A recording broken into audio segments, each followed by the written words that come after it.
Hello बच्चों, कैसे हैं आप लोग। Welcome to my online classes Rao Vikas academy.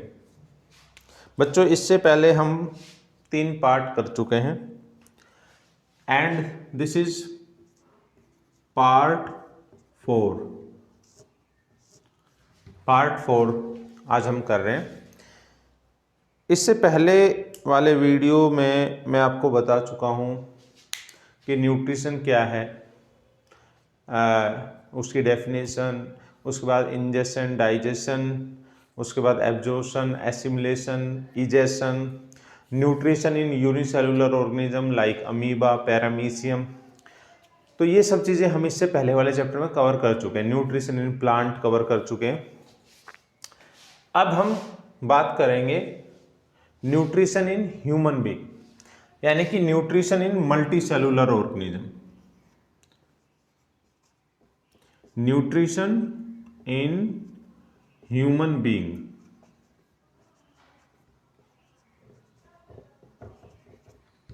Okay, तो इस वीडियो में हम ये टॉपिक कवर करेंगे।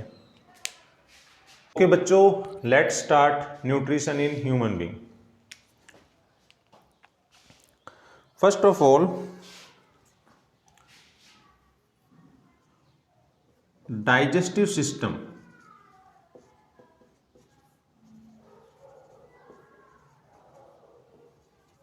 of human consist, यानी कि जो हमारा डाइजेस्टिव सिस्टम है, जो हमारा पाचन तंत्र है, उसमें 2 चीज़ें आती हैं। पहली है एलिमेंट्री कैनाल,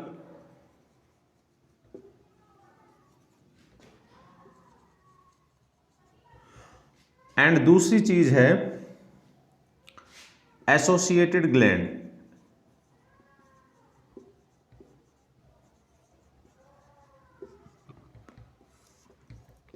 ये 2 चीजें मिलके डाइजेस्टिव सिस्टम बनता है। इन दोनों चीजों को मिला दो तो बन जाता है डाइजेस्टिव सिस्टम।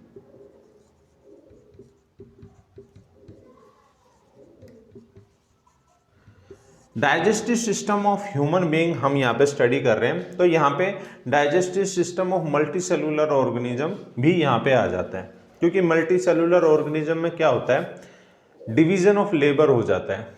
यानी कि जहाँ पे यूनिसेलुलर ऑर्गेनिज्म में क्या होता है, एक ही काम को करने के लिए, मतलब बहुत सारे काम को करने के लिए एक सेल होता है।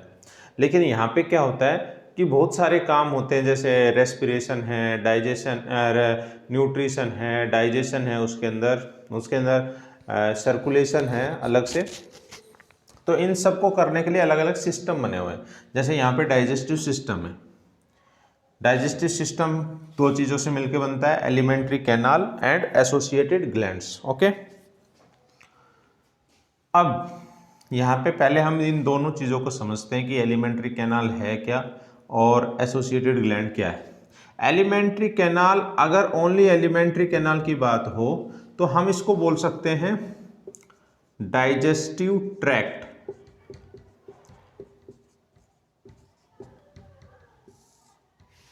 कहीं कहीं पे इसको एलिमेंट्री कैनाल को डाइजेस्टिव ट्रैक्ट से भी रेफर किया जाता है। अब क्वेश्चन आ जाता है, differentiate between digestive tract and digestive system. तो डाइजेस्टिव ट्रैक्ट क्या होता है, इट इज सिंपल ट्रैक्ट। ये माउथ से स्टार्ट होता है और एनएस पे जाके खत्म हो जाता है। लेकिन डाइजेस्टिव सिस्टम में ये दोनों चीज़ें आती हैं, alimentary canal and associated gland. यानी कि digestive system consist both alimentary canal and digestive associated gland. ठीक है, सबसे पहले हम समझते हैं ये एसोसिएटेड ग्लैंड्स क्या हैं, एलिमेंट्री कैनाल क्या है, इसको समझ लेते हैं। उसके बाद हम डाइजेस्टिव सिस्टम को करेंगे। नाउ डाइजेस्टिव सिस्टम का फंक्शन क्या है। डाइजेस्टिव सिस्टम का फंक्शन है कि जो हम कॉम्प्लेक्स फूड खाते हैं उसको सिंपल एब्जॉर्बेबल फॉर्म में कन्वर्ट कर देना, सिंपल सोल्यूबल फॉर्म में कन्वर्ट कर देना। इसको मैं लिख देता हूं, function of digestive system. Digestive system का फंक्शन क्या है? इसका फंक्शन है is to convert complex insoluble food molecule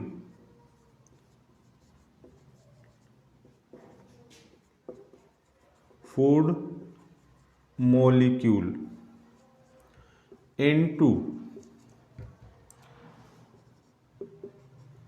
simple soluble food molecule।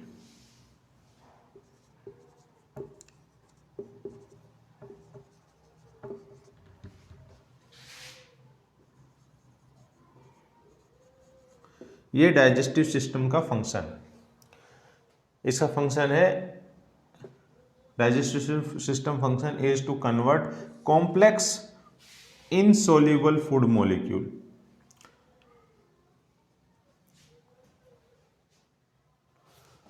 को कन्वर्ट कर देना into simple soluble food molecule. यानी कि जो हम जैसे रोटी खाते हैं, सब्जी खाते हैं, दाल खाते हैं, ये सब कॉम्प्लेक्स हैं, कॉम्प्लेक्स फूड मॉलिक्यूल है।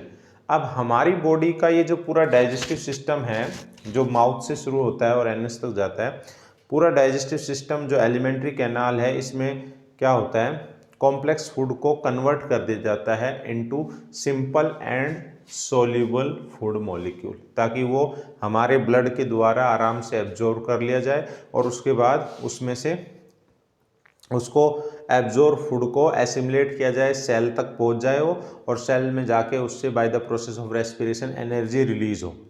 ठीक है, तो ये डाइजेस्टिव सिस्टम का काम है। ठीक है, अब हम बात करते हैं एसोसिएटेड ग्लैंड्स, जो हमने लिखा था। देखो डाइजेस्टिव सिस्टम में क्या है, काफ़ी सारी ग्लैंड्स जो हैं वो जुड़ी हुई होती है एलिमेंट्री कैनाल के साथ साथ। अब ग्लैंड्स क्या होती हैं? ग्लैंड्स दो प्रकार की होती हैं।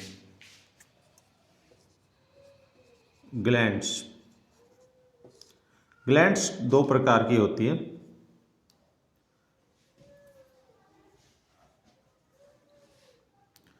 एक बोलते हैं एंडोक्राइन ग्लैंड्स और एक बोलते हैं एक्सोक्राइन ग्लैंड्स। इसको मैं थोड़ा वैसे बना देता हूँ, बीच में बना देता हूँ।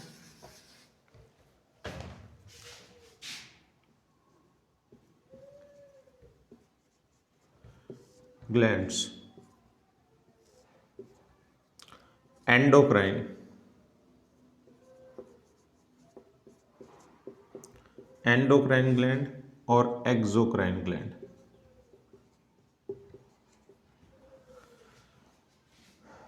एक्सोक्राइन ग्लैंड, ठीक है,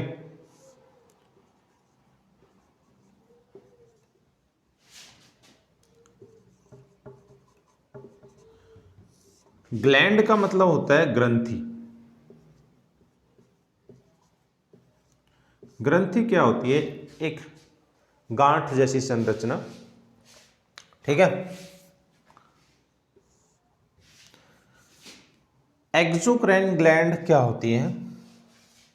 ये एक्सोक्राइन ग्लैंड क्या होती है? इनको बोला जाता है डक्ट ग्लैंड और इनको बोला जाता है डक्टलेस ग्लैंड। डक्ट ग्लैंड और ये बोला जाता है डक्टलेस ग्लैंड। डक्ट का मतलब क्या होता है? डक्ट का मतलब होता है नली, यानी कि इनमें नली नहीं होती है, इनमें नली होती है। तो इन ग्लैंड्स का जो जूस होता है उसको बोलते हैं सिक्रेशन। ठीक है, इन ग्लैंड्स में जो जूस बनता है उसको बोलते हैं सिक्रेशन। तो इसमें क्या है? नली है। जैसे फॉर एग्जांपल मैं इसका स्ट्रक्चर बनाता हूं, ये ग्लैंड्स इस प्रकार से होती है, इनके पास अपनी एक नली नुमा संरचना होती है। ये ग्लैंड है और इसके बाद ये इसका डक्ट है। जैसे फॉर एग्जांपल इसको मैं लिख देता हूँ, ये ग्लैंड है और ये इसकी डक्ट है। ठीक है, तो ये नली नुमा संरचना होती है इनके साथ, इसलिए इनको बोलते हैं डक्ट ग्लैंड। इनका जो सिक्रेशन होता है जो इस ग्लैंड्स में बनता है, वो क्या करेगा, इस डक्ट के द्वारा होता हुआ अपने टारगेट ऑर्गन तक पहुंच जाएगा। यानी कि जहां पे उसको काम करना है इसके सिक्रेशन को, ये यहां पे रिलीज होगा। ठीक है, अब जो इसका सिक्रेशन है इसको बोलते हैं एंजाइम।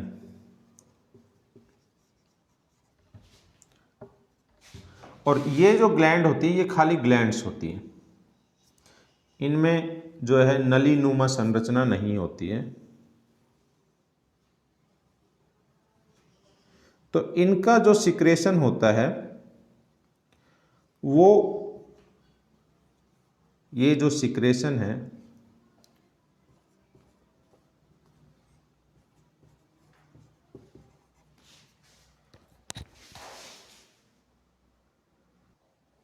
इनका जो सिक्रेशन है इसको बोलते हैं हार्मोन्स। क्या बोलते हैं? हार्मोन्स। और इनके सिक्रेशन को बोलते हैं एंजाइम। अब ये जो अपना सिक्रेशन है ये कहां पे रिलीज करते हैं?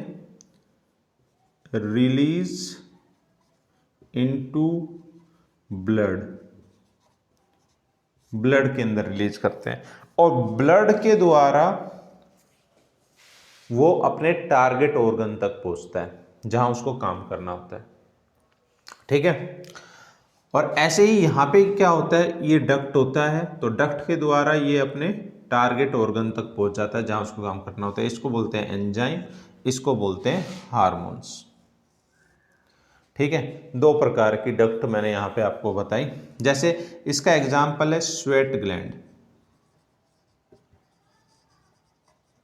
जैसे पसीने की ग्रंथि होती है, हम कोई काम करते हैं पसीने आ जाते हैं। ठीक है, इसका एक और एग्जाम्पल मैं आपको बताता हूं, जैसे पैनक्रियाज, जिससे इंसुलिन हार्मोन्स निकलता है। इसका एक और एग्जाम्पल है स्लाइवरी ग्लैंड, जो माउथ में होती है और जिससे स्लाइवा निकलता है। स्लाइवा मीन्स लार। जब हम खाना खाते हैं तो हमारे मुंह से लार निकलती है, जिसको स्लाइवा बोला जाता है। ठीक है, इसके एग्जाम्पल हैं जैसे thyroid gland,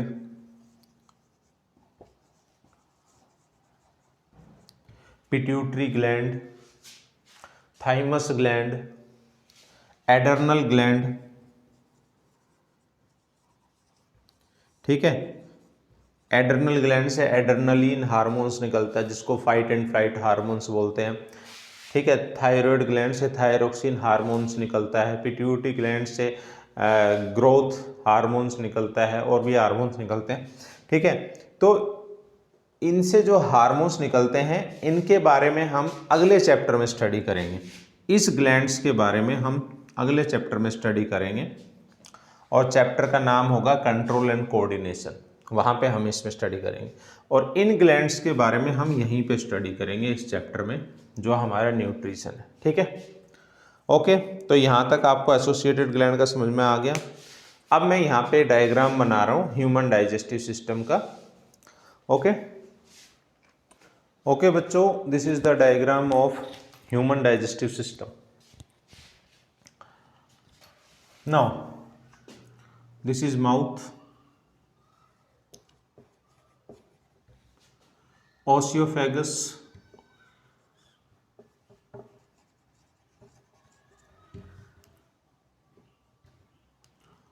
stomach,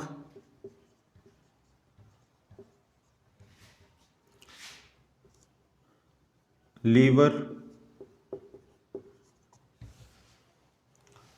pancreas,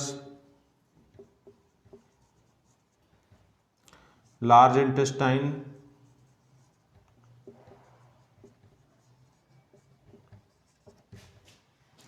small intestine,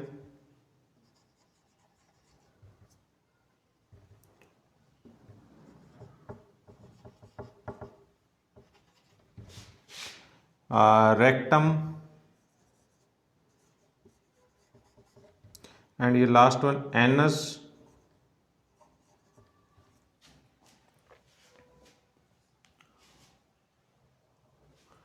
gall bladder,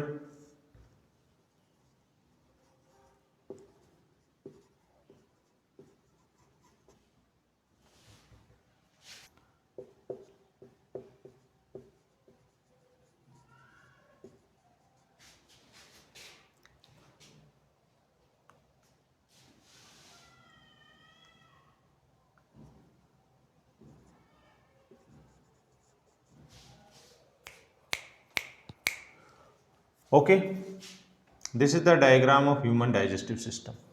Now digestion की जो 5 प्रोसेस है, इंजेशन जो है माउथ में होता है,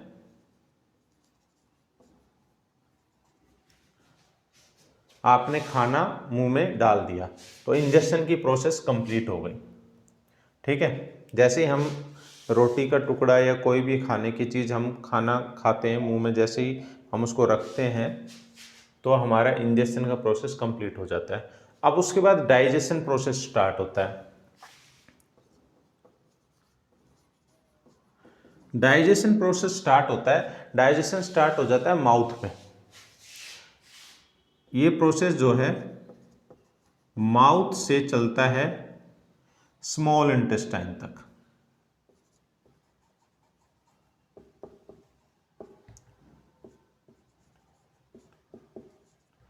ठीक है,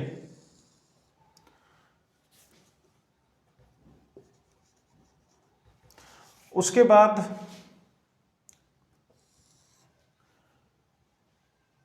एब्जॉर्प्शन। एब्जॉर्प्शन होता है ओनली स्मॉल इंटेस्टाइन में, यानी कि जो फूड डाइजेस्ट हो गया है उसका एब्जॉर्प्शन स्मॉल इंटेस्टाइन में होगा। इसको मैं अलग कलर से लिख देता हूं, 1 मिनट रुको। मैंने यहां पे लिख दिया है रेड इसमें। इंजेक्शन जो प्रोसेस है वो होता है माउथ, उसके बाद डाइजेशन माउथ और स्मॉल इंटेस्टाइन, माउथ से स्मॉल इंटेस्टाइन के बीच में, यानी कि यहां से यहां तक डाइजेशन प्रोसेस कंप्लीट हो जाता है। उसके बाद होता है एब्जॉर्प्शन। एब्जॉर्प्शन होता है स्मॉल इंटेस्टाइन में, लेकिन यहां पे एक चीज है, वाटर जो एब्जॉर्ब होता है, वाटर एब्जॉर्प्शन, वो होता है लार्ज इंटेस्टाइन में।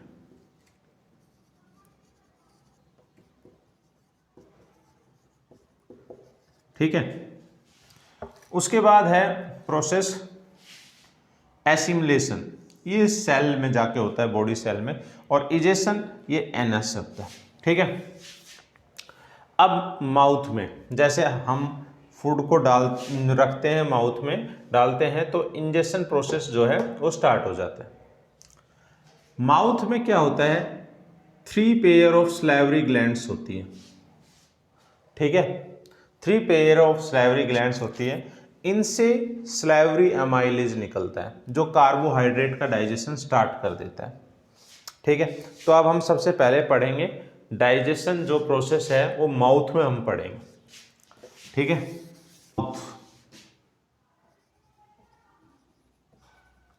माउथ में जो है क्या होता है, माउथ में होता है टीथ। अब टीथ जो होते हैं वो 4 प्रकार के टीथ होते हैं, incisor, canine, premolar and molar. तो मैं यहां लिख देता हूं,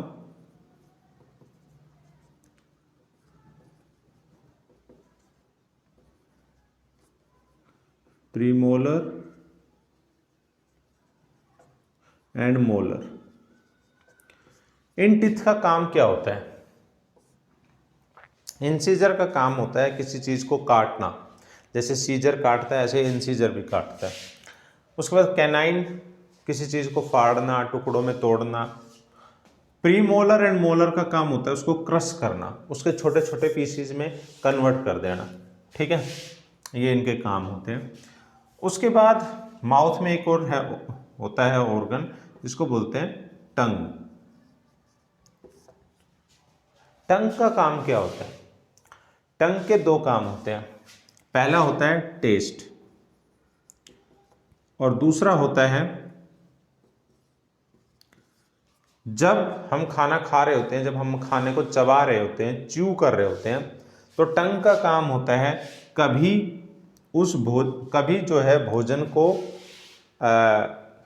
एक तरफ ले जाना टिथ के, कभी दूसरी तरफ ले जाना, कभी एक तरफ कभी दूसरी तरफ। तो इससे क्या होता है, जो फूड है वो बराबर मात्रा में क्रश हो जाता है, वो बिल्कुल पेस्ट फॉर्म में बन जाता है, ठीक है। और स्लाइवा को अच्छे से फूड में मिक्स कर देना, ये भी टंग के काम में ही आता है। स्लाइवा जो है अपने आप, जब फूड कभी इधर जाएगा कभी इधर जाएगा, लेफ्ट जाएगा राइट जाएगा, तो उससे क्या होता है स्लाइवा उसमें अच्छे से मिक्स हो जाएगा, और स्लाइवा मिक्स हो जाएगा तो जो भोजन में जो कार्बोहाइड्रेट है वो अच्छे से उसका डाइजेशन हो जाएगा, ठीक है।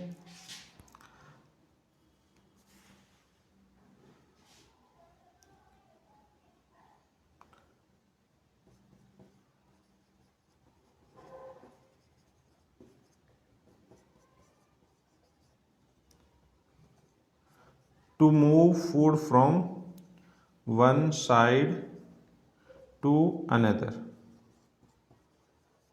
and mix saliva, और उसमें अच्छे से स्लाइवा को मिक्स कर देना, ठीक है, ये इसके दो काम में आता है। अब टेस्ट, जो हमारी टंग होती है उस पर टेस्ट बर्ड्स होते हैं,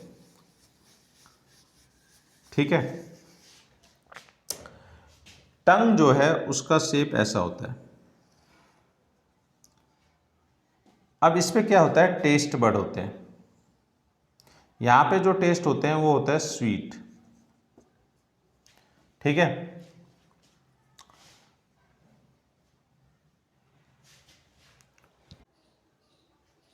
हाँ, तो ये है टंग का diagram.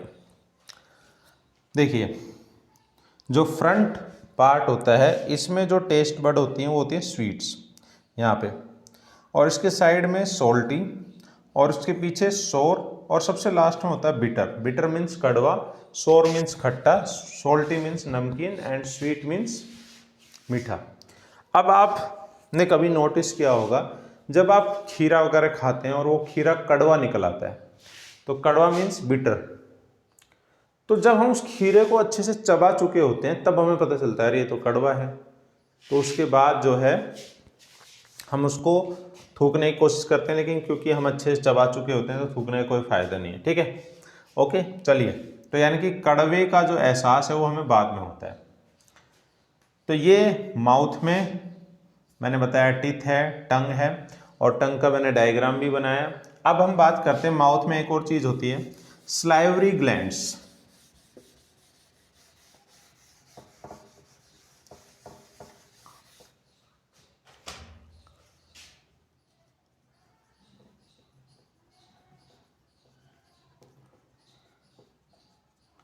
Salivary glands. 3 pair of salivary gland is located in mouth.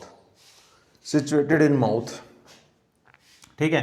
Salivary gland का काम होता है, इसका जो सिक्रेशन होता है उस सिक्रेशन का नाम है सलाइवरी अमाइलेज। और सलाइवरी अमाइलेज का काम है जो भी हम कार्बोहाइड्रेट खाते हैं, चाहे हम आलू खा रहे हैं, चावल खा रहे हैं, चीनी खा रहे हैं, रोटी खा रहे हैं, यानी कि जो भी फूड प्रोडक्ट में जिसमें कार्बोहाइड्रेट है उसको कन्वर्ट कर देना शुगर में, स्टार्च में। इसका जो काम होता है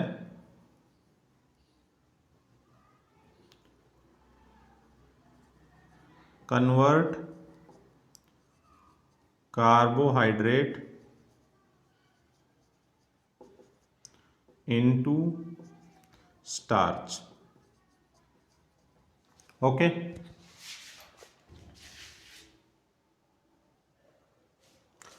कन्वर्ट कार्बोहाइड्रेट जो होता है, जो स्टार्च जो होता है, देखिए सलाइवरी एमाइलेज, जिसको स्लाइवा भी बोलते हैं, स्लाइवा, स्लाइवा यानी कि लार, जो मुंह में पानी आ जाता है उसको हम लार बोलते हैं हिंदी में। ठीक है, इसका काम क्या होता है? स्लाइवरी ग्लैंड से निकलने वाले स्लाइवरी एमाइलेज का काम होता है, लार बोला जाता है इसको। इसका काम होता है स्टार्च को शुगर में कन्वर्ट कर देना।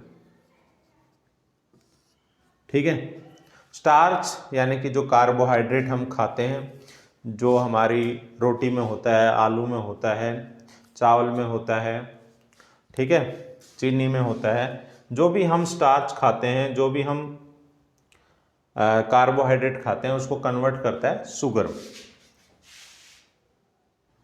ओके, नाउ अब हम बात करते हैं ओसियोफेगस की। ठीक है, माउथ में इतना ही होता है, टीथ, टंग और स्लाइवरी ग्लैंड्स से स्लाइवरी एमाइलेज निकलता है, वो मैंने बता दिए हैं। अब उसके बाद हम बात करते हैं ओसियोफेगस, यानी कि ये जिसको फूड पाइप भी बोला जाता है।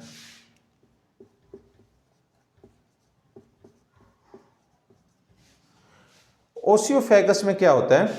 ओसियोफेगस का काम क्या होता है? ये माउथ से फूड को लेकर जाता है स्टमक में।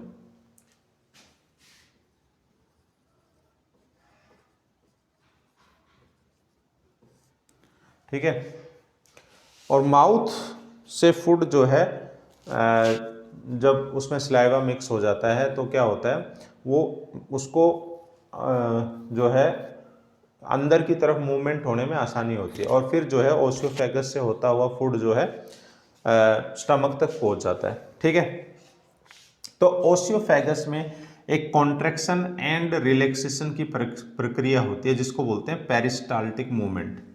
यानी कि यहाँ पे एक मूवमेंट होती है, रेगुलर कॉन्ट्रैक्शन एंड रिलैक्सेशन या एक्सपेंशन।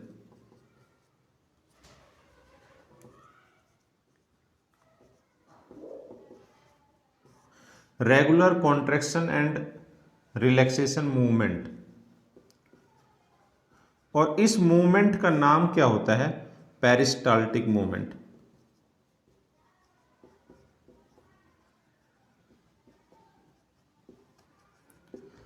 इस मूवमेंट के द्वारा क्या होता है, फूड जो है वो स्टमक तक पहुंच जाता है, यानी कि कॉन्ट्रैक्ट होना, उसके बाद फिर रिलैक्स हो जाना, फिर नीचे वाला पार्ट कॉन्ट्रैक्ट हो जाएगा, रिलैक्स हो जाएगा, फिर नीचे वाला part contract relax, contract relax, contract relax. इस प्रकार से प्रक्रिया चलती रहती है, जिसकी वजह से जो फूड मॉलिक्यूल्स हैं, जो फूड है वो स्टमक में पहुंच जाता है। ठीक है, और इस मूवमेंट को बोलते हैं पेरिस्टाल्टिक मूवमेंट। ओके, चलिए अब आगे चलते हैं। अब स्टमक में हमारा फूड कहाँ आ गया है? स्टमक में।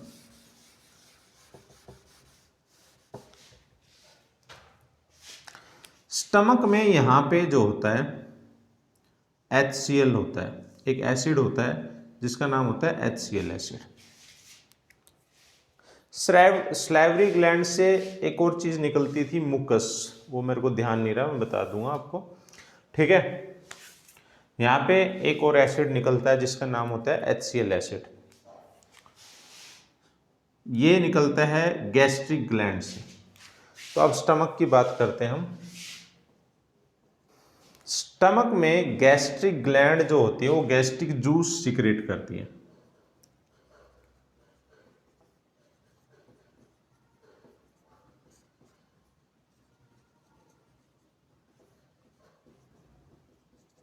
इस जूस में कुछ एंजाइम होते हैं।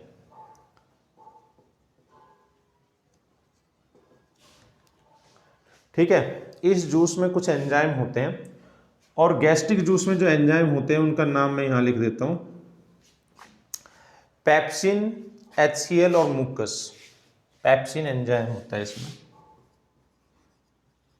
पेप्सिन, HCl और मुकस।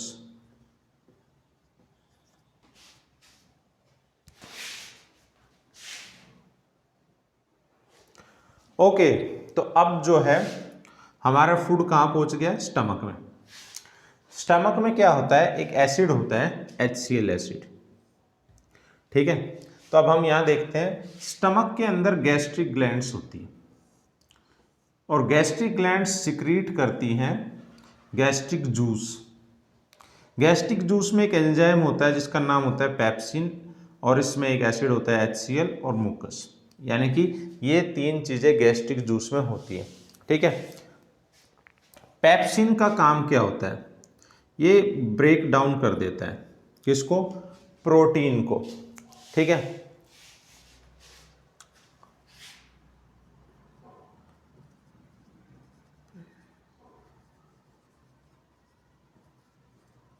यानी कि प्रोटीन का डाइजेशन अब यहाँ स्टार्ट होता है। माउथ में आपने देखा कार्बोहाइड्रेट का डाइजेशन स्टार्ट हो गया था। स्लाइवरी ग्लैंड्स में स्लाइवरी एमाइलेज जो है एंजाइम निकलता है जो कार्बोहाइड्रेट को डाइजेस्ट करता है। ऐसे ही प्रोटीन का डाइजेशन कहाँ पे स्टार्ट होता है? स्टमक में। स्टमक में एक एंजाइम निकलता है, गैस्ट्रिक जूस का एंजाइम है, इसका नाम है पेप्सिन। पेप्सिन एंजाइम जो है प्रोटीन को ब्रेक डाउन करता है, ठीक है। HCl, HCl के दो काम होते हैं। पहला काम होता है disinfect the food, disinfect food, यानी कि जो फूड जो आया है उसको डिसइंफेक्ट करना। और दूसरा काम होता है इसका provide acidic medium for protein digestion, provide acidic medium,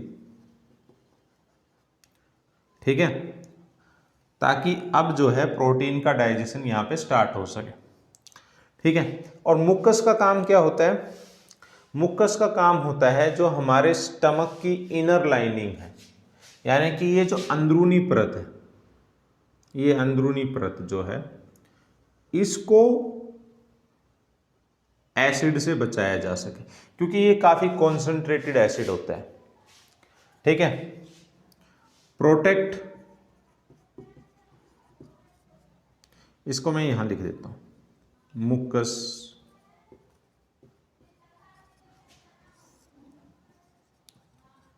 mucus का काम यहां लिख देता हूं, protect inner lining of stomach from acid,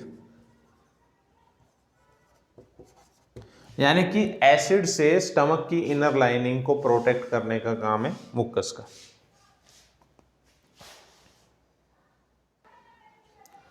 तो यहां पे जो है प्रोटीन का डाइजेशन आप समझ जाएंगे। प्रोटीन का डाइजेशन स्टार्ट हो जाता है स्टमक में, क्योंकि यहाँ पे एंजाइम होता है पेप्सिन, और प्रोटीन के डाइजेशन के लिए एसिडिक मीडियम की ज़रूरत होती है, तो वो यहाँ से HCl से मिल जाता है। और मुकस जो है वो स्टोमक की इनर लाइनिंग को एसिड बर्न से बचाता है, तो मुकस जो है इसमें हेल्प करता है। देखो, एसिड का काम होता है disinfect the food and provide acidic medium.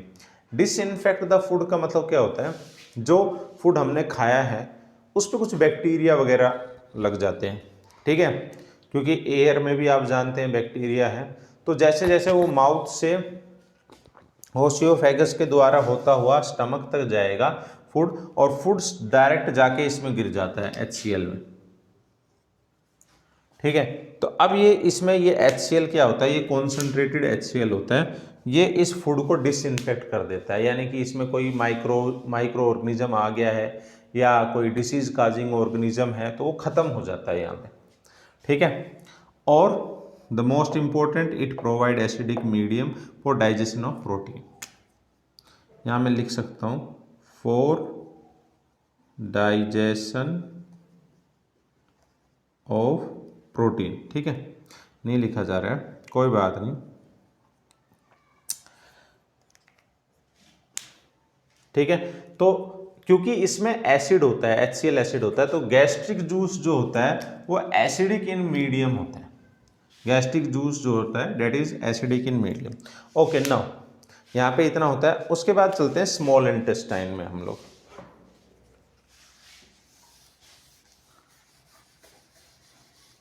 अब स्मॉल इंटेस्टाइन में पैनक्रियाटिक जूस भी मिल जाएगा, बाइल जूस भी मिल जाएगा सिक्रेटेड बाय लीवर। ठीक है, तो स्मॉल इंटेस्टाइन में क्या होता है, कंप्लीट डाइजेशन ऑफ फूड होता है। Okay, small intestine is the site of complete digestion of food. Small intestine में जो है फूड का सारा डाइजेशन हो जाता है। अब स्टमक से फूड मूव करता है स्मॉल इंटेस्टाइन की तरफ, ये स्मॉल इंटेस्टाइन। ठीक है, स्मॉल इंटेस्टाइन में क्या होता है, 3 प्रकार के सिक्रेशन आके मिलते हैं, 3 प्रकार के जूस आके मिलते हैं। पहला है लीवर, लीवर से सिक्रीट होता है बाइल जूस। बाइल जूस का कलर होता है ग्रीन येलो लिक्विड, ये ग्रीनिश येलो लिक्विड होता है। इसका काम क्या होता है, make the acidic food coming from the stomach alkaline, यानी कि जहाँ पे ये HCl मिलने के कारण ये फूड जो है एसिडिक हो गया था, इस एसिडिक फूड को एल्कलाइन बना देता है, यानी कि क्षारीय बना देता है वापस से। वहाँ पे वो क्या हो गया था, अम्लीय हो गया था, अब इसको क्षारीय यानी कि एल्कलाइन बना देता है। दूसरा इसका जो सबसे इंपॉर्टेंट काम होता है, यहाँ पे फैट का डाइजेशन होता है, emulsification of fat and break fat molecule into small one, यानी कि जो बड़े फैट मॉलिक्यूल होते हैं उनको छोटे मॉलिक्यूल्स में कन्वर्ट कर देता है। उसके बाद यहाँ पे जो दूसरा जूस आके मिलता है उसका नाम है पैनक्रियाज से आता है, पैनक्रियाटिक जूस। पैनक्रियाटिक जूस में 3 प्रकार के एंजाइम्स होते हैं।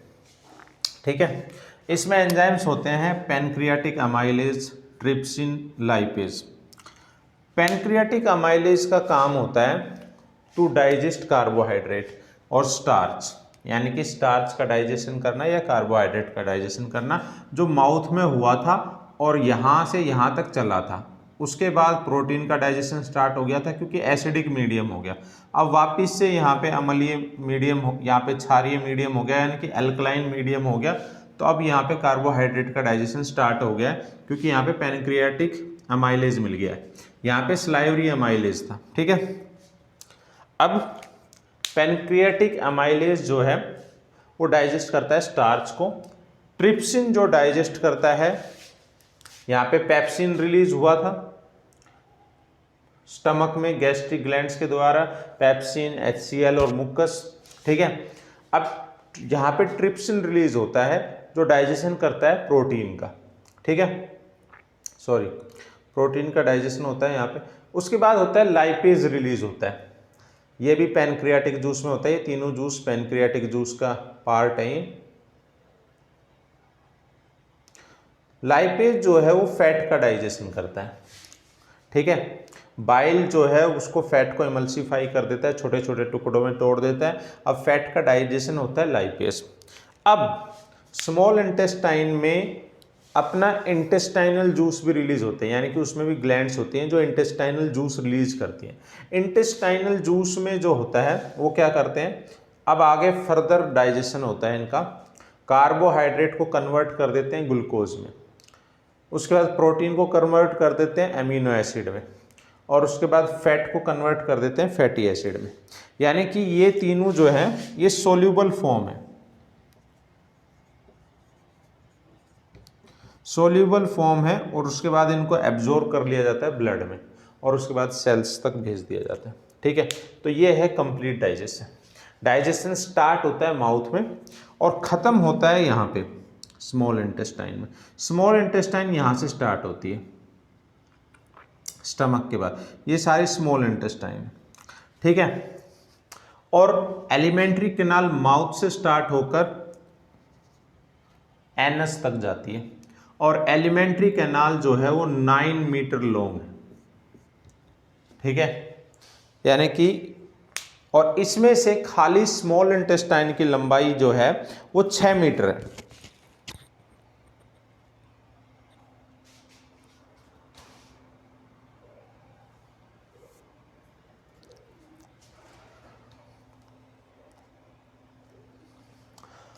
And large intestine 1.5 metre long है।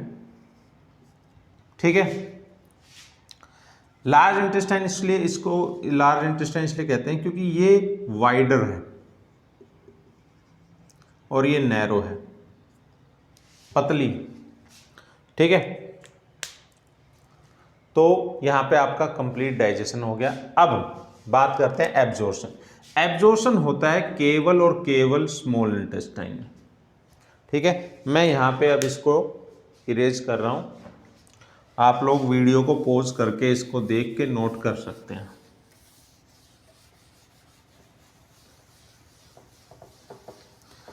स्मॉल इंटेस्टाइन में क्या होता है, एब्जॉर्प्शन के लिए विली फिंगर लाइक स्ट्रक्चर्स होते हैं।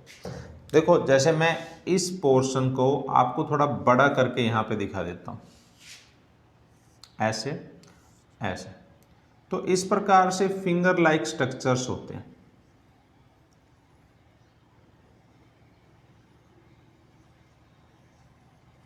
इस प्रकार से इन फिंगर लाइक स्ट्रक्चर्स को कहा जाता है विली। और ये विली जो है यहां पे rich supply of blood vessel होता है, रिच सप्लाई ऑफ ब्लड, यानी कि यहां पे काफी मात्रा में ब्लड वेसल्स होती हैं और उनमें ब्लड भी काफी मात्रा में ब्लड वेसल्स होती हैं जो फूड को एब्जॉर्ब करती है। जैसे फूड यहां से मूव करेगा ऐसे ऐसे, तो फूड को एब्जॉर्ब कर लेती हैं। इस प्रकार के स्ट्रक्चर का एक बहुत एडवांटेज है। एडवांटेज क्या है, इससे सरफेस एरिया बढ़ जाता है, सरफेस एरिया बढ़ जाता है। अगर खाली इतना होता और यहां से फूड जा रहा होता, एब्जॉर्ब करने में दिक्कत है क्योंकि वो यहां से बहुत जल्दी पास हो जाता है। लेकिन अब इतने ही एरिया को पास करने के लिए उसको काफ़ी चक्कर लगाना पड़ रहा है, तो इससे क्या होता है, फूड को एब्जॉर्ब करना भी आसान है और सरफेस एरिया बढ़ जाता है फॉर एब्जॉर्प्शन ऑफ फूड। ठीक है, समझ में आई बात। तो विली जो है, ये स्ट्रक्चर जो है फिंगर लाइक स्ट्रक्चर होता है। स्मॉल इंटेस्टाइन में ये विली जो है फिंगर लाइक स्ट्रक्चर होता है जो एब्जॉर्ब करता है फूड को, डाइजेस्टेड फूड को एब्जॉर्प्शन यहाँ पे होता है।